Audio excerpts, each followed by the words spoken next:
Hello class. Welcome back बच्चों। तो प्यारे बच्चों, स्टार्ट करेंगे नया लेक्चर। बेटा लास्ट लेक्चर में ना हम फीचर्स पढ़ रहे थे। ठीक है, 4 फीचर शायद हमने पढ़ लिए थे, फटाफट से रिवाइज भी कराऊंगा वो। और उसके बाद हमारे पास इम्पोर्टेंस बचती है। फिर बेटा टाइप्स ऑफ प्लान। आज बेटा टाइप्स ऑफ प्लान तक पहुंच जाना है, क्योंकि मैं सोच के बैठा हूँ मंडे को मतलब बुक से स्टार्ट हो जाए, केस स्टडी स्टार्ट हो जाए, टाइप्स ऑफ प्लान सारे खत्म हो जाए। ठीक है जी, चलो खैर देखते हैं कितना कर पाते हैं। बेटा अभी हमने ना फीचर्स में क्या पढ़ लिया था, मैं ये बता देता हूँ। सबसे पहले हमने फीचर पढ़ा था कल, planning is a mental exercise. सामने देखना सब, मैं पहले रिवाइज करा। बेटा planning is a mental exercise. Planning is a thinking function rather than a doing function. प्लानिंग में क्या चाहिए बेटा आपको? वो planning require higher level of intelligence. It require application of mind, sound judgement, better imagination. सब कुछ ये चाहिए आपको। आपको सोचो बेटा, प्लानिंग स्टेज पे आपको करना क्या पड़ता है? प्लानिंग प्रोसेस में सेकंड स्टेप आता था डेवलपिंग प्रेमाइसेस। भाई प्रेमाइसेस डेवलप करना कोई बच्चों का खेल नहीं है। पता नहीं कितना पढ़ा लिखा होना पड़ेगा फ्यूचर में झांकने के लिए, कितना इंटेलिजेंस का काम है। ठीक है ना जी? और वो हमें प्लानिंग में साउंड जजमेंट भी लेनी पड़ती है, डिसीजन भी लेना पड़ता है, क्योंकि एक काम को करने के बहुत सारे ऑल्टरनेटिव है, तो हमें एक सेलेक्ट भी करना पड़ता है। ठीक है ना जी? तो बेटा प्लानिंग में सारा काम थिंकिंग का है। प्लानिंग एक थिंकिंग फंक्शन है, प्लानिंग एक मेंटल एक्सरसाइज है। यहाँ कोई हल नहीं जोतने, कोई प्रोडक्शन नहीं करना, कोई सेल की बात नहीं है, ये कोई डूइंग फंक्शन नहीं हो सकता। ये पढ़ लिया था कल हमने। फिर बेटा हमने पढ़ा था planning is the primary function of management. Yes, planning is the first function of management because all the other managerial function are dependent upon the objective and objective are set under planning। तो planning है ही पहला function. सोचो organising में क्या करते हैं, resources इकट्ठे करते हैं ऑब्जेक्टिव के हिसाब से।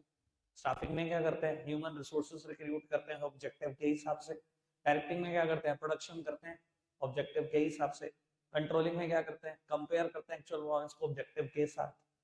सारे के सारे फंक्शन एक ही चीज के ऊपर डिपेंडेंट, ऑब्जेक्टिव के ऊपर। और ऑब्जेक्टिव कहाँ सेट होता है, प्लानिंग में। तो अगर प्लानिंग ही ना करी तो बाकी कैसे हो जाएंगे? है ना, planning primary function of management. It proceeds the execution of all other managerial function. ठीक है। फिर हमने पढ़ी थी sixth heading, planning involve decision making. बेटा प्लानिंग में एक ही जगह पे डिसीजन लेना होता है। जब एक काम को करने के बहुत सारे तरीके हो तो उसमें से बेस्ट चूज करना पड़ता है। कल मैंने एक बात की थी बेटा यहाँ पर कि अगर किसी काम को करने का तरीका ही एक है ना, तो बेटा प्लानिंग की कोई जरूरत ही नहीं है। मैंने आपको एग्जांपल भी दिया था। मान लो आज आप एक टेक्नोलॉजी इंपोर्ट करना चाहते हो, ठीक है जी, और उस टेक्नोलॉजी को इंपोर्ट करने का लाइसेंस सिर्फ एसटीसी के पास है, स्टेट ट्रेडिंग कॉर्पोरेशन है, कस्टम की एक काम है, स्टेट ट्रेडिंग कॉर्पोरेशन के पास है। बस उसी के थ्रू टेक्नोलॉजी इंपोर्ट हो सकती है, बस एक ही रास्ता है, इसी के थ्रू इंपोर्ट हो सकती है। तो प्लानिंग क्या करोगे, कैसे आइडेंटिफाई करोगे? बहुत सारे ऑल्टरनेटिव, जब काम करने का तरीका एक है, किसको इवेलुएट करोगे? और कोई ऑल्टरनेटिव नहीं है। बेस्ट प्लान क्या है, यही बेस्ट प्लान है। तो बेटा प्लानिंग की कोई जरूरत ही नहीं है अगर किसी काम को करने का तरीका एक है। प्लानिंग की जरूरत कब है, जब एक काम को करने के बहुत सारे तरीके हैं, वहां पर हमें डिसीजन लेना पड़ता है। ठीक है ना जी? और बेटा एक्सटेंट ऑफ प्लानिंग डिपेंड करती है कि नंबर ऑफ ऑल्टरनेटिव्स कितने हैं। याद है ना बात भी? एक्सटेंट ऑफ प्लानिंग इसी बात पर डिपेंड करती है। कल मैं बात कर रहा था क्लीन गंगा मिशन को जब मतलब सिरे चढ़ाने की कोशिश की गई तो 250 ऑल्टरनेटिव, 250 ऑल्टरनेटिव। और यह मेंटल एक्सरसाइज कितनी बढ़ जाएगी आप समझ सकते हो। 250 ऑल्टरनेटिव को इवैल्यूएट करना, सबके पॉजिटिव नेगेटिव लिखना, उसमें से एक बेस्ट सेलेक्ट करना। तो सर एक्सटेंट ऑफ प्लानिंग इस बात पर डिपेंड करती है कि कितने ऑल्टरनेटिव्स अवेलेबल हैं, कितनी आपकी मेंटल एक्सरसाइज हो जाएगी। ठीक है ना जी? कोई दिक्कत कोई परेशानी तो नहीं? एक और बात पढ़ ली थी शायद हमने, प्लानिंग इज परवेसिव। परवेसिव मतलब प्रेजेंट एवरीवेयर। प्लानिंग बेटा हर जगह पर अवेलेबल है, हर लेवल को चाहिए। बट ये हो सकता है किसी को कम चाहिए, किसी को ज्यादा चाहिए। प्लानिंग का एक्सटेंट कम या ज्यादा हो सकता है, पर कोई ये ना कह दे पेपर में बेटा planning is only required at the top level management, वहां बेटा मार्क्स जीरो बन जाएंगे। प्लानिंग एक परवेसिव फंक्शन है, हर लेवल को चाहिए। वो बात अलग है कि 90% प्लानिंग टॉप लेवल ही करता है, रेस्ट ऑफ द लेवल तो बेटा बस अपने लिए चुटर मुटर प्लानिंग करते हैं और कुछ नहीं, पर करते हैं, परवेसिव है। ठीक है जी, ये बात कल की थी। अब फटाफट से आगे की चर्चा को बढ़ाते हैं। बेटा पहली हेडिंग पढ़ना, क्या लिखा है? Planning focuses on achieving objective. बेटा ये बात ना कंट्रोलिंग में भी आएगी अभी थोड़े दिन के बाद। अकम्प्लिशिंग ऑर्गेनाइजेशनल गोल्स, ये है कंट्रोलिंग की पहली एडवांटेज। अकम्प्लिशिंग ऑर्गेनाइजेशनल गोल मतलब कंट्रोलिंग कह रहा मैं गोल अचीव कराता हूँ, यहाँ लिखा हुआ है प्लानिंग कह रहा मैं अचीव कराता हूँ। स्टाफिंग में भी कहता है स्टाफिंग मैं कराता हूँ, डायरेक्टिंग भी कहता है मैं अचीव कराता हूँ, सारे ही कहते हैं गोल अचीव कराते हैं। और वो सब में ऐसे ही है और लिखना भी ऐसे ही है। बस जहां पर भी ये आए ना स्मार्टली उसके प्रोसेस को चिपकाओ, कोई मैटर पढ़ने की जरूरत नहीं, कोई कुछ नहीं। क्या लिखोगे यहाँ पर? अब यहाँ लिखोगे कि प्लानिंग में हम ऑब्जेक्टिव सेट करते हैं क्योंकि हम वो फ्यूचर के लिए होते हैं, इसलिए हम कुछ प्रेमाइसेस भी डेवलप करते हैं फ्यूचर से रिलेटेड।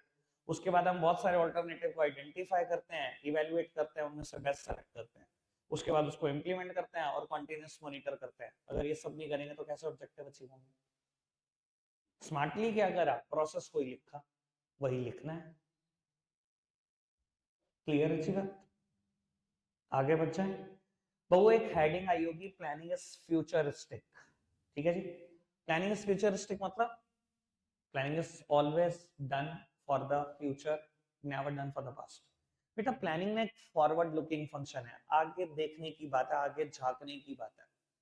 तो वो मैं हमेशा इस बात को ऐसे समझाता हूँ कि आप में से कोई यहाँ बैठा हुआ ये प्लान नहीं कर रहा है कि मैं जाऊंगा और 11th क्लास में टॉप करके आऊंगा। हम बेटा प्लानिंग में पीछे नहीं देखते, हम आगे की बात कर रहे हैं। ठीक है जी। मैं कह रहा हूँ जब आपने 1 अप्रैल को ट्यूशन ज्वाइन करी थी तब सोच लिया था कि मैं 12th क्लास में क्या करना चाहता हूँ। तो प्लानिंग में हम हमेशा बहुत आगे की तरफ सोचते हैं, और आज तो हम बिल्कुल सोच रहे हैं कि बोर्ड में ऐसे लिखूंगा, ऐसे परफॉर्म करूंगा, ये कर दूंगा, वो कर दूंगा। ठीक है ना जी। तो बेटा प्लान हमेशा फ्यूचर के लिए होते हैं, it is never done for the past. Planning एक फॉरवर्ड लुकिंग फंक्शन है। आप सोचो प्रेमाइसिस में क्या कर रहे होते हो, you peep into the future, you analyse the same and prepare the plan accordingly. कहते हैं ना आपको मेरे एग्जांपल में मैंने क्या अजम्पशन ली थी कि फ्यूचर में मुझे दिखाई दे रहा है इन्फ्लेशन रेट 5% से बढ़ेगा। फ्यूचर में झांका, एनालाइज किया क्या हो सकता है, उसके अकॉर्डिंग फटाफट से प्लान बदल दिए। बेटा फ्यूचर में झांकने की कोशिश कर रहे हो, फ्यूचरिस्टिक ही तो है प्लानिंग। क्लियर है ना जी बातें सारी? एक रह गई शायद हेडिंग, प्लानिंग इज कंटिन्यूअस। ये बात फॉलो अप एक्शन से ध्यान रखना, प्रोसेस का लास्ट है। बेटा प्लानिंग कोई ये नहीं है कि इम्प्लीमेंट करा और आपकी छुट्टी हो गई। मैनेजर की जॉब ओवर नहीं हो जाती by simply putting the plan into action. घर नहीं जा सकते आप। टॉप लेवल का कोई फंक्शन 15-20 दिन का नहीं है कि जिस दिन इम्प्लीमेंटेशन स्टार्ट हुआ उस दिन मैं घर जा सकता हूँ, जी हो गया मेरा तो काम। तो वो आपको डेली बेसिस पे मॉनिटर करना है whether your assumptions and the predictions are holding true और नॉट। प्लानिंग एक कॉन्टिन्यूअस एक्टिविटी है, पूरे साल भर का काम है आपके पास। ठीक है जी, आगे बढ़ जाए। ये डन। बाबू आ जाओ फटाफट से इंपॉर्टेंस पर। पहले ना 5th इंपॉर्टेंस देखना क्या लिखी है, प्लानिंग फैसिलिटेट डिसीजन मेकिंग। उधर बेटा 6th हेडिंग लिखी थी फीचर में, planning involve decision making, cut copy paste same. बेटा यहाँ पर 4th हेडिंग देखना क्या लिखी है, प्लानिंग प्रमोट्स इनोवेटिव आइडिया। उधर 7th नंबर पर हेडिंग लिखी है, planning is a mental exercise. अब आपको ये लग रहा होगा planning is a mental exercise, planning promotes innovative idea में जमीन आसमान का अंतर है। सिर्फ नाम का ही तो अंतर है, काम तो सारे सेम है। आप मेंटल एक्सरसाइज वाली सारी बात लिखो। अगर यार भैया प्लानिंग में सारा दिन दिमाग चलाते हो, बेटा अगर सारा दिन दिमाग चलाओगे तो इनोवेटिव आइडिया ही आएंगे, आपकी क्रिएटिविटी बढ़ेगी। समझ में आई बात? ये दोनों heading cut copy paste same है, और आपको तो पता है मैं तो 11th क्लास से बोलता आ रहा हूँ, फीचर में से ही निकलती है एडवांटेज, फीचर से ही निकलती है डिसएडवांटेज। फीचर ही अच्छे से पढ़ने होते हैं। ठीक है, दो डन। आ जाओ जी बाबू, सेकंड हेडिंग देखना क्या लिखी हुई है, प्लानिंग रिड्यूसेस अनसर्टेनिटी। कहीं लिखा हुआ है? लिखा हुआ है ना सेकंड नंबर पे, प्लानिंग रिड्यूसेस अनसर्टेनिटी। एक बार बेटा दोबारा ढंग से आंखें खोल लो, चश्मे की जरूरत है चश्मा लगा लो। ये तो नहीं लिखा प्लानिंग एलिमिनेट्स अनसर्टेनिटी। पेपर में स्टेटमेंट आती है, बच्चे यस लिख के आते हैं और डिफेंड कर रहा होता है स्टेटमेंट। प्लानिंग ऐसी ही स्टेटमेंट आती है, प्लानिंग एलिमिनेट्स अनसर्टेनिटी, डिफेंड और रिफ्यूट। अच्छा डिफेंड करके आते भाई, रिफ्यूट करना है। प्लानिंग खत्म नहीं करता अनसर्टेनिटी, कुछ एक्सटेंट तक उस रिस्क को कम कर देता है। और कैसे कम कर देता है ये मैं बता रहा हूँ, जरा अच्छे से सुन लेना। वो डेवलपिंग प्रेमाइसिस में हम क्या करते हैं, क्या करता है business environment scanning manager, future में झांकने की कोशिश करता है कि क्या हो सकता है चेंज, टेक्नोलॉजिकल एनवायरनमेंट में क्या चेंज हो सकता है, गवर्नमेंट कुछ पॉलिसी ना बदल दे, कस्टमर का टेस्ट प्रेफरेंसेस तो नहीं बदलेगा, सब कुछ चेक करने की कोशिश करता है। मैं कहता हूँ 100 में से उसको 2 ही चेंज दिखाई देते हैं। ठीक है, मुझे भी पता है कोई इतना पढ़ा लिखा नहीं हो सकता, आपको भी पता है कि फ्यूचर देख के बता दे और सब कुछ एक्यूरेट बता दे, कुछ नहीं बताएगा वो। दो तो बता देगा बातें, दो तो बता देगा।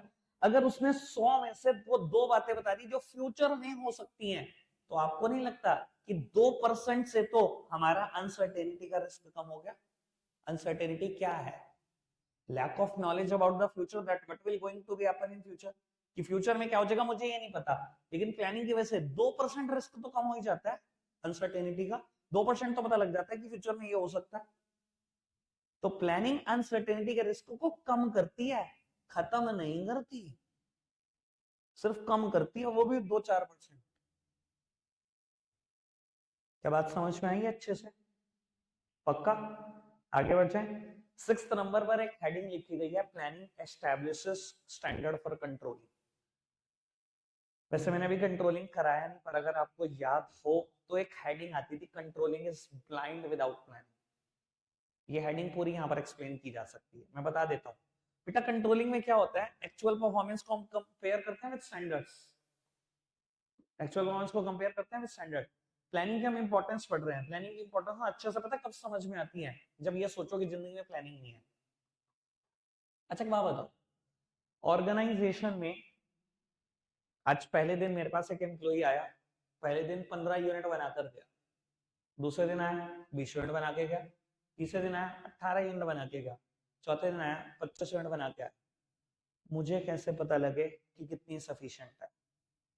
कैसे बताऊं मैं एक्चुअल परफॉर्मेंस सफिशिएंट है? मानते हो? Standard must be required. Standard चाहिए ये बताने के लिए कि actual performance is proceeding in the right way और नॉट। और यही मैं कह दूं स्टैंडर्ड 18 यूनिट, तो आप कहोगे 3 दिन सही काम किया, 18, 20 और 25 दिन बना के गया। और मैं कहूँ स्टैंडर्ड है 15 यूनिट, तो आप कहोगे चारों दिन बढ़िया काम किया। और मैं कह दूं स्टैंडर्ड है 20 यूनिट, तो आप कहोगे 2 दिन बढ़िया काम करा, जिस दिन 20 और 25 बनाए। और मैं कह दूं स्टैंडर्ड है 25 यूनिट, तो आप कहोगे एक ही दिन ठीक काम किया। ये देखने के लिए whether my actual performance is proceeding in the right way or not, standard must be required। तो प्लानिंग ही है जो कंट्रोलिंग को स्टैंडर्ड देता है। कंट्रोलिंग मेरी एक्चुअल परफॉर्मेंस सही चल रही है कि नहीं, ये प्लानिंग बताएगा, ये प्लानिंग की जरूरत है। क्लियर है जी बात? बढ़िया आगे। दो हेडिंग मेरे पास बचती हैं जिसमें से मुझे भी एक ही बात करनी है, planning reduces overlapping and wasteful activity. ऐसा कहीं लिखा हो क्या? लिखा हुआ है 3rd नंबर पे शायद। बेटा ऑल्दो मेरी तो ऐसी कोई मजाल नहीं कि मैं एनसीईआरटी की हेडिंग चेंज कर दूं, पर ये नेगेटिव सेंस की हेडिंग लिखी है। अगर मैं पॉजिटिव सेंस में बोलना चाहूँ तो मैं बोल सकता हूँ प्लानिंग प्रमोट्स कोऑर्डिनेशन। प्लानिंग की वजह से सब कोऑर्डिनेशन में रहते हैं। ऐसा क्यों, मैं बता देता हूँ। कोऑर्डिनेशन का मतलब तो सब समझते हैं ना बेटा, यूनिटी अमंग एक्शन, सबका एक जैसा एक डायरेक्शन में काम करना कोऑर्डिनेशन होता है। मैंने आपको समझाने के लिए बैच में एक एग्जांपल दिया था कि आप 3 दोस्तों एबीसी, ठीक है जी, और आप डिसाइड कर रहे हो कि देहरादून जाना है जी हमें, ठीक है जी, संडे सुबह। टाइमिंग डिसाइड हुई जी, तीनों 8 बजे मिलेंगे जी 9 बजे पीर पे, और तीनों 9 बजे पीर से बस पकड़ के देहरादून चले जाएंगे। एक आदमी पहुंच जाता है 8 बजे, दूसरा 8:15, तीसरा 8:30। वो कोऑर्डिनेशन नहीं है बेटा। आपके एक्शंस में यूनिटी, ठीक है जी, आपके एक्शंस में बेटा यूनिटी नहीं है, आप सब एक डायरेक्शन में काम नहीं कर रहे। और बेटा जब आप एक डायरेक्शन में काम नहीं करते ना, तो ऑर्गेनाइजेशन के रिसोर्सेस, मनी, टाइम, एफर्ट सबकी बर्बादी होती है। या जो आदमी 8 बजे आ गया और उसने 8:30 तक इंतजार करी, भैया उसका समय खा गया आप, और तो कुछ नहीं हुआ ना। ऑर्गेनाइजेशन में भी ऐसा ही होता है। अब बेटा ये मैं बताने की कोशिश करता हूँ, एक बार ना प्लानिंग को ना हटा देते हैं जिंदगी से, फिर पता लगेगा कि प्लानिंग कैसे कोऑर्डिनेशन प्रमोट करता है। मान लो बेटा पिछले साल ना 10 लाख यूनिट बनी और बिक गई है, और मान लो कोई प्लानिंग नहीं है, कोई ऑब्जेक्टिव सेट नहीं हुआ, छोड़ दो, ठीक है जी। अब नहीं है तो पता लगेगा प्लानिंग की क्या जरूरत है। तो अब फाइनेंस डिपार्टमेंट अपनी धुन में, उसको लगा कि अच्छा 10 लाख बनी और बिकी है, इस बार 11 लाख के लिए मैं पैसे अरेंज कर देता हूँ। परचेज डिपार्टमेंट कोटेशन मांगता फिर रहा है 15-15 लाख की, कि 15 लाख यूनिट का रॉ मेटेरियल खरीद लेंगे, अब बताओ किस रेट पे सप्लाई करोगे। प्रोडक्शन सोच रहा है 10.5 लाख बना देंगे, 10 तो बनी थी, 10.5 बना देंगे इस बार। मार्केटिंग स्टाफ से ऐड करने के लिए बजट बना रहा है कि जैसे 20 लाख बेच देगा इस साल। दिख रहा है क्या हो रहा है? इतनी ओवरलैपिंग एक्टिविटी, इतनी वेस्टफुल एक्टिविटी हो रही है, सब अलग अलग धुन में लगे हुए हैं। ड्यू टू प्लानिंग हम ऑब्जेक्टिव सेट करते हैं, प्रॉपरली कम्युनिकेट करते हैं, सब एक डायरेक्शन में काम करने लगते हैं। प्लानिंग की वजह से सब कोऑर्डिनेशन में रहते हैं। प्लानिंग ना हो तो दिख रहा है ना कैसे बिखरे हुए हैं, कितनी वेस्टफुल एक्टिविटी हो रही है। तो ये है प्लानिंग का फायदा। पहला फायदा तो बता नहीं है, पढ़ दो बस ना। Planning provide direction. याद है ना जिस दिन प्रोसेस शुरू किया था उस दिन बताया था कैसे प्लानिंग ऑटो डायरेक्शन देता है to the different departments. Importance का था। अच्छा बाबू, टाइप्स ऑफ प्लान एक जगह पे ना शायद पेज नंबर 35 के आसपास स्टैंडिंग प्लान और सिंगल यूज प्लान लिखा होगा डिफरेंस फॉर्म में। पेज नंबर 35 के आसपास सिंगल यूज प्लान और स्टैंडिंग प्लान लिखा हुआ दिखाई दे रहा है। आओ जी फटाफट से समझते हैं इसको। बाबू सामने देखना, नहीं तो देखो पढ़ते हैं ना यार, मैं खुद पढ़वाऊंगा, टेंशन के लिए। ये टॉपिक ना मैंने ना पैराग्राफ फॉर्म में भी लिखा हुआ है 2 पेज पहले, पैराग्राफ की फॉर्म में भी लिखा हुआ है और ये डिफरेंस की फॉर्म में भी लिखा हुआ है। डिफरेंस की फॉर्म में समझना बहुत ही बेहतरीन है, ठीक है जी, इसलिए मैंने पहले कहा कि डिफरेंस की फॉर्म में पढ़ लो, पढ़ वहां पे लेना, ये सेम ही मैटर लिखा हुआ है। बेटा जैसे कि नाम सजेस्ट कर रहा है सिंगल यूज प्लान, ऐसे प्लान जिनके बस एक ही इस्तेमाल है। बेटा ऐसे प्लान बेटा एक one time project, one time event के लिए बनाए जाते हैं। एक बार वो इवेंट, वो प्रोजेक्ट खत्म हुआ, ऐसे प्लान को डिस्कार्ड कर दो, फाड़कर डस्टबिन में फेंक दो, दोबारा कभी कोई इस्तेमाल नहीं होगा। Single is the use, single he use है बस, ठीक है जी। और बेटा स्टैंडिंग प्लान, जैसा कि नाम सजेस्ट कर रहा है स्टैंडिंग प्लान, बेटा ये ऐसी सिचुएशन के लिए बनाए जाते हैं जो रिपीटेडली अकर होती हैं ऑर्गेनाइजेशन, बार बार अकर होंगी, with certain modification, with certain amendment, बार बार ऑर्गेनाइजेशन में आप इंप्लीमेंट कर सकते हो उनको। बहुत सारे एग्जांपल इन चीजों के, जैसे कि मैं हर बार ऑर्गेनाइजेशन के बाहर से एग्जांपल देता हूं। बेटा आपके स्कूल का silver jubilee, golden jubilee function, आपके स्कूल ने 50 साल पूरे करें, इस साल गोल्डन जुबली सेलिब्रेट कर रहा है आपका स्कूल। बाबू दोबारा कभी 50 साल पूरे करेगा? बस अब कर लिए खत्म। अब कभी सेलिब्रेट कर लेंगे तो कर लेंगे, प्लैटिनम, डायमंड, जुबली, कुछ भी कह दो, 100 साल पूरे होने पर आज 50 पूरे करें। आज हमने एक प्लान बनाया कैसे कैसे फंक्शन ऑर्गेनाइज करेंगे, ये करेंगे वो करेंगे फलाना दिमाग का, ठीक है जी, हो गया। उसके बाद क्या है भैया, हो गया ना सेलिब्रेट, फाड़ कर फेंक दो, दोबारा ऐसी सिचुएशन ऑर्गेनाइजेशन में कभी अकर नहीं होगी। One time project, one time event. लेकिन मैं कहूं बेटा स्कूल की पिकनिक, ये भैया स्टैंडिंग प्लान है, हर साल पिकनिक जाना है, हर साल बहुत सारी इंस्ट्रक्शन सेम है, स्कूल ड्रेस में आना है, स्कूल की बस से ही ट्रेवल करना है, बहुत सारी इंस्ट्रक्शन सेम है। मेन्यू मेन्यू बदल जाते हैं, टाइमिंग्स बदल जाती हैं, लोकेशन बदल जाती है, बाकी सब सेम, थोड़ी सी अमेंडमेंट होगी, बाकी सब कुछ सेम है। समझ में आती है जी बात? पक्का से कोई दिक्कत, कोई परेशानी अभी तक? ये ऑर्गेनाइजेशन के बाहर से एग्जांपल, या अंदर भी बहुत सारे ऑर्गेनाइजेशन के एग्जांपल हो सकते हैं इन चीजों के। जैसे कि मैं बात करूं तो मैंने ना पहले पिछली बार अपना भी एक एग्जांपल दिया था स्टैंडिंग प्लान को समझाने के लिए, SMPL, सक्सेस मंत्रा प्रीमियर लीग हम खेल रहे थे भैया पिछले 2 साल से, तो इस साल तो रह गई है, ठीक है जी। सक्सेस मंत्रा प्रीमियर लीग सीजन 1 और सीजन 2, बेटा जब मैंने सीजन 1 कराया ना, बहुत मेहनत करी, बहुत ज्यादा मेहनत करी, तब जाकर सीजन 1 सक्सेसफुली हुआ, ठीक है जी। लेकिन सक्सेस मंत्रा प्रीमियर लीग सीजन 2 मैंने एक दिन में अरेंज कर दिया था पूरा, इतना स्टैंडिंग प्लान होता है वो। कभी 3 भी कराऊंगा ना, मुझे ये भी पता है मोमेंटो कौन प्रिंट करके देगा, मुझे ये भी पता है कि डीजे वाला कौन आया था जिसने साउंड लगाई थी, ठीक है ना जी। मुझे सब कुछ पता है भैया, क्या मटेरियल कहाँ से मिलना है, बॉल्स कहाँ से ली थी, मुझे रूल्स भी पता है, सब कुछ है मेरे पास, सब कुछ। थोड़ी सी मॉडिफिकेशन होगी बस, सब कुछ एज इट इज इम्प्लीमेंट हो जाए। समझ में आई बात? अब मैं ऑर्गेनाइजेशन के अंदर चलता हूँ बेटा। बाबू आपने सबने मुझसे स्टाफिंग चैप्टर बहुत अच्छे से पढ़ा है, ठीक है जी, और मुझे लगता है सबका ही फेवरेट होता है वो चैप्टर। बाबू सिलेक्शन प्रोसेस याद करें। आपकी कोई ऑर्गेनाइजेशन है, लेट्स सपोज बात करते हैं स्कूल, आपका कोई स्कूल है, आज 12th क्लास के किसी टीचर की पोस्ट वैकेंट है, सिलेक्शन प्रोसेस तो सेम है, प्रीलिमिनरी स्क्रीनिंग करो, सिलेक्शन टेस्ट कंडक्ट करो, interview, reference, background check, selection decision, medical examination, job offer, contract of employment, खत्म, यही सब कुछ है। अच्छा, फोर्थ क्लास के टीचर की पोस्ट वैकेंट है, तो सब कुछ सेम, बस टेस्ट कम कंडक्ट कर लो, इंटरव्यू थोड़ा सा कम इंटेंस कर लो, बड़े लेवल पे थोड़ा सा इंटरव्यू भी बड़ा इंटेंस दिखाना पड़ता है, प्रोसेस तो सेम ही है, स्टैंडिंग प्लान ही है, बार बार वही सिलेक्शन प्रोसेस चला सकते हो, सालों साल, जिंदगी भर भी चला सकते हो, एक आधा टेस्ट ही तो नया ऐड हो जाएगा, कुछ हो गया तो एक आधा टेस्ट कम हो जाएगा, बस यही हो सकता है। समझ में आती है जी बात? Single use plan, standing plan समझ में आता है? स्टैंडिंग प्लान क्योंकि रिपीटेडली अकर होने वाली सिचुएशन के लिए बार बार आएगा, तो हम बोल सकते हैं कि इसका स्कोप थोड़ा सा वाइड है। Single use plan one time event, one time project के लिए एक बार खत्म हुआ, डिस्कार्ड कर दिया, तो बोल सकते हैं कि इसका जो स्कोप है वो थोड़ा नैरो है। फटाफट से पढ़ के बताना जी।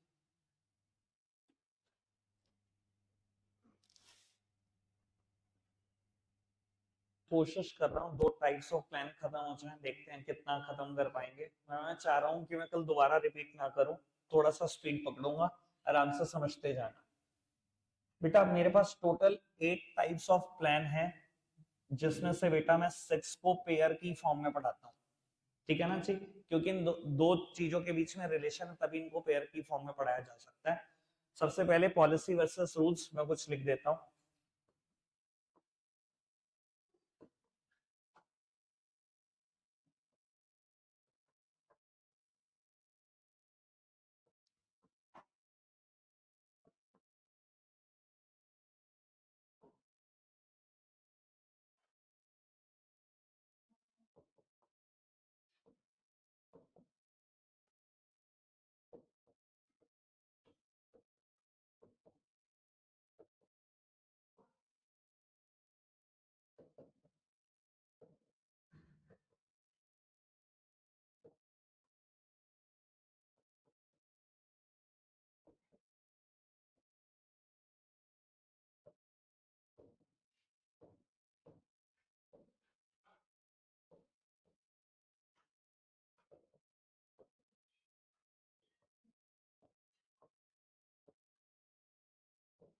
लो जी, कोशिश करेंगे आगे कम लिखें। तो पॉलिसी में मैंने एक बात लिखी, it is a general statement that brings uniformity in action.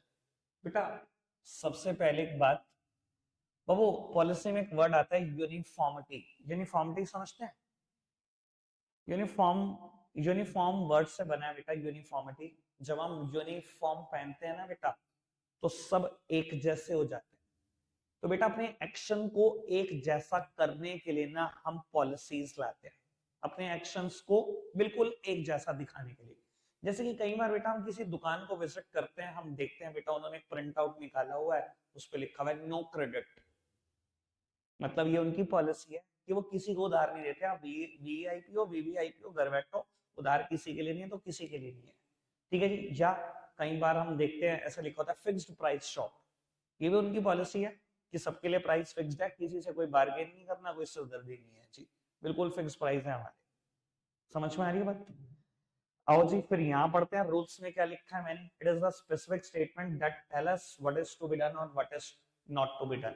बेटा रूल्स हमें ये बताते हैं हमें क्या करना चाहिए और क्या नहीं करना चाहिए। तो बेटा मुद्दा ये उठता है हम दोनों को साथ साथ क्यों पढ़ रहे हैं? बाबू इनके बीच में एक बहुत क्लोज रिलेशनशिप है, जिसकी वजह से हम इनको साथ पढ़ रहे हैं। ये ना दूसरी बात मैं पढ़ दो फिर बता पाऊंगा।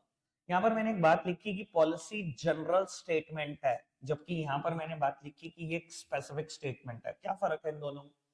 बाबू पॉलिसी एक सच में जनरल स्टेटमेंट है, इससे ना कुछ क्लियर नहीं होता। जैसे कि मैं एक बात बोलता हूँ बेटा, आपके स्कूल में एक पॉलिसी है डिसिप्लिन की, आपके स्कूल की एक पॉलिसी है डिसिप्लिन की। Discipline is a very general word, क्या आता है डिसिप्लिन में? पता नहीं कितना कुछ आ सकता है। बाबू रूल्स स्पेसिफिक होते हैं, बिल्कुल स्पेसिफिक। जैसे कि डिसिप्लिन में एक चीज आ सकती है बेटा पंक्चुअलिटी, आ सकती है कि नहीं? डिसिप्लिन में एक बेटा चीज आ सकती है अटेंडेंस। डिसिप्लिन में एक चीज आ सकती है कि कोई हमारे स्कूल की प्रॉपर्टी डैमेज ना कर दे, और दुनिया जान की चीजें आ सकती है। आराम से सुनना, आराम से सुनते जाना, मैं बड़े काम की चीज पर शिफ्ट हो चुका हूँ। बेटा रूल्स हमेशा पॉलिसीज को इंप्लीमेंट करने के लिए बनाए जाते हैं, ध्यान रखना। रूल्स हमेशा पॉलिसीज को इंप्लीमेंट करने के लिए बनाए जाते हैं। इसके अलावा रूल्स हमेशा रिजिड इन नेचर हैं, इनको तोड़ने पर पेनल्टी होती है। अब बेटा जैसे कि डिसिप्लिन एक बड़ा जनरल वर्ड था, इसको इंप्लीमेंट करने के लिए हमने इसमें रूल बना दिए और रूल तोड़ने पर पेनल्टी है। जैसे कि मान लो हमने एक रूल बनाया डिसिप्लिन को इंप्लीमेंट करने के लिए, पंक्चुअलिटी, कि अगर आप मान लो हमारा स्कूल 7:30 बजे लग जाता है, अगर आप 2 बार तक लेट आए तब भी आपको एंट्री दे देंगे, लेकिन तीसरी बार कभी भी स्कूल में लेट आए एक साल में, एक पूरे सेशन में, तो भैया घर जाओ। पेनल्टी यही है कि हम स्कूल में एंट्री नहीं देंगे आपको, ठीक है जी। हमने एक रूल बनाया अटेंडेंस का कि 75% अटेंडेंस है तो ठीक, वरना बोर्ड के एग्जाम नहीं देने दिए जाएंगे। मैं बता दूंगा आपको ऐसा रूल होता है, ठीक है जी। बाबू एक भी नहीं है यहाँ पर बैठा हुआ, चलो जी। बाबू एक रूल बनाया कि अगर प्रॉपर्टी डैमेज कर दी आपने स्कूल की, तो आपसे 2 गुना प्रॉपर्टी का या 3 गुना फाइन वसूल लिया जाएगा, ठीक है जी। ये तो अभी ऐसा सही एग्जांपल था, मैं आगे बढ़ता हूँ, अब बड़े काम के एग्जांपल देने हैं मुझे, ठीक है जी। तो अब ये दिखाई दे रहा है कि पॉलिसी एक जनरल सा टर्म है, जनरल स्टेटमेंट, इससे कुछ क्लियर नहीं होता, लेकिन उसमें जो स्पेसिफिक स्टेटमेंट होती हैं ये होते हैं रूल, जिनको तोड़ने पर पेनल्टी होती है, जो रिजिड इन नेचर है। और रूल्स पॉलिसीज को इंप्लीमेंट इंपोज करने के लिए ही बनाए गए हैं। क्लियर है जी बात। अब बेटा पॉलिसी की बात करते हैं ऑर्गेनाइजेशन के अंदर से। बेटा ऑर्गेनाइजेशन में have a credit policy, organization may have a return policy, organization may have a discount policy, organization may have a purchase policy। Organisation के पास तो भैया पता नहीं कितनी दुनिया जहान की पॉलिसी होती है। चलो खैर पहले इन सब में एग्जांपल देते हैं, एग्जांपल तो और बहुत सारे हो सकते हैं। वो पहले बात करते हैं रिटर्न पॉलिसी की, मतलब स्पेसिफिकली ई कॉम कंपनी की बात करूं, रिटर्न पॉलिसी होती है इनके पास, फ्लिपकार्ट अमेजोन के पास अपनी रिटर्न पॉलिसी है। तो वो ये जनरल वर्ड है, अब इसमें स्पेसिफिक स्टेटमेंट क्या होती है मैं बता देता हूं अपने आइडिया से जो मुझे पता है, कि अगर आप 3 दिन तक हमारा प्रोडक्ट रिटर्न कर दोगे, या कभी भी रिटर्न कर सकते हो, ऐसा तो नहीं होता ना कि कभी भी प्रोडक्ट रिटर्न कर सकते हो, स्पेसिफाइड टाइम पीरियड अलाउड होता है, ठीक है जी। और प्रोडक्ट यूज नहीं होना चाहिए, टैक्स प्रॉपर मेंटेन होना चाहिए, पैकेजिंग होनी चाहिए, वो ब्ला ब्ला ब्ला जो भी वो कहते हैं। 3 दिन तक आप हमारा प्रोडक्ट रिटर्न कर सकते हो बिना कि कोई रीजन बताए, कोई कारण भी नहीं बताना, ठीक है। 3 दिन से लेकर 10 दिन तक आप प्रोडक्ट रिटर्न कर सकते हो, लेकिन यहाँ कारण बताना पड़ेगा कि क्यों वापस कर रहे हो, ठीक है ना। साइज में फिट नहीं आ रहा आपको, शॉर्ट है, लॉन्ग है, ब्ला ब्ला ब्ला, ठीक है जी। कारण से ही वापस करेंगे, और 10 दिन के बाद तो हम वापस ही नहीं करते, या यूज प्रोडक्ट तो हम वापस नहीं करते कभी भी, ऐसा ही कुछ होता होगा। या अगर मैं बात करूं क्रेडिट पॉलिसी की, उधार देने की पॉलिसी की, तो बेटा मैं आपको वैसे बता देता हूँ, बड़ी अच्छी अच्छी ऑर्गेनाइजेशन अपने इनवॉइस पे लिखवाती है अपनी क्रेडिट पॉलिसी, लिखी होती है क्रेडिट पॉलिसी, लिखी होती है इनवॉइस पे, ठीक है जी। बड़ी ऑर्गेनाइजेशन के मैं दिखाऊंगा अभी आपको बिल, तो वो पॉलिसी ऐसे लिखी होती है कि अगर आप 60 डेज तक चाहो तो उधार की फैसिलिटी को अवेल कर सकते हो, कुछ नहीं देना आपको, 60 दिन तक आप उधार ले सकते हो हमारा, ठीक है जी। अगर 60 दिन के बाद भी उधार रखना है आपको तो 120 दिन तक रख सकते हो, प्रोवाइडेड ये इंटरेस्ट के साथ होगा, ब्याज देना पड़ेगा आपको उधार पर, ठीक है जी। यानी कि अगर आपने हमारे साथ सामान खरीदा और 60 दिन के बाद भी उधार नहीं दे रहे तो भैया ब्याज के साथ, ब्याज के साथ ही लेंगे वापस, और 120 दिन के अंदर अंदर ले लेंगे। और अगर आपको लगा कि आपको 120 दिन के बाद भी रखना है तो हम तो केस कर देंगे उठा के, 4 महीने से ज्यादा का उधार किसी को नहीं देते, ठीक है ना जी। कोई दिक्कत कोई परेशानी तो नहीं, डन। तो credit policy done, return policy done. आओ जी डिस्काउंट पॉलिसी की बात करते हैं, चलो डिस्काउंट पॉलिसी पर एग्जांपल फिर देते हैं, पहले परचेज पॉलिसी की बात करते हैं। बेटा ऑर्गेनाइजेशन के पास अपनी परचेज पॉलिसी भी होती है, बड़ी बड़ी ऑर्गेनाइजेशन, अच्छी ऑर्गेनाइजेशन की पॉलिसी में लिखा होता है कि हम 95% of the raw material by करेंगे फ्रॉम एलएसआई, लार्ज स्केल से, लेकिन 5% हम ऑर्डर स्मॉल स्केल इंडस्ट्री को भी देते हैं ताकि वो तबाह ना हो जाए, ताकि वो खत्म ना हो जाए इंडियन मार्केट से। उनके पास परचेज पॉलिसी भी है, इवन प्राइसिंग पॉलिसी भी होती है बेटा ऑर्गेनाइजेशन के पास। मान लो बेटा कोई ऑर्गेनाइजेशन है डाबर, बहुत सारे प्रोडक्ट बनाती है इंडियन मार्केट में, 1500 से ज्यादा प्रोडक्ट अवेलेबल है डाबर के। उनके पास अपनी प्राइसिंग पॉलिसी ये है कि अगर वो 100 से बिलो कोई प्रोडक्ट बना रहे हैं, 100 से बिलो कोई प्रोडक्ट बना रहे हैं, तो उसमें उनका मार्जिन है मान लो 10%। ठीक है जी। कोई प्रोडक्ट बना रहे हैं जो 100 से लेकर 500 के बीच में है, उसमें वो 15% मार्जिन ऐड करेंगे। कोई प्रोडक्ट बना रहे हैं 500 से लेकर 1000 तक, तो उसमें वो 20% मार्जिन ऐड करेंगे। और अगर इससे भी महंगा कोई प्रोडक्ट है तो उसमें बेटा उनका मार्जिन 25% होगा। ऐसी उनकी प्राइसिंग पॉलिसी है। मान लो बेटा वो कोई प्रोडक्ट बनाते हैं डाबर हनी, ठीक है जी, बहुत छोटी डब्बी 50 रुपए की बनती है। उन्होंने अपना मार्जिन कितना जोड़ना है प्राइसिंग पॉलिसी के लिए? 500 रुपए, 10%, 55 रुपए में वो बेच देते हैं होलसेलर को, और उसके ऊपर एमआरपी प्रिंट है 75। ठीक है जी। ऐसे वो प्राइस डिटरमाइन करते हैं। तो ऑर्गेनाइजेशन के पास प्राइसिंग पॉलिसी है, परचेज पॉलिसी है, डिस्काउंट पॉलिसी है, क्रेडिट पॉलिसी है, रिटर्न पॉलिसी, पता नहीं कितनी जान की पॉलिसी है। और ये सब जनरल स्टेटमेंट है, इसमें स्पेसिफिक स्टेटमेंट भी है, मैंने लगभग सबके ही एग्जांपल दी। ठीक है जी, कल डिस्कस नहीं करूंगा, ठीक है ना जी। बस आप पढ़कर आ जाना, प्रॉब्लम ले लेना। रखते हैं आज के लिए इतना ही है प्यारे बच्चों, बाय बाय।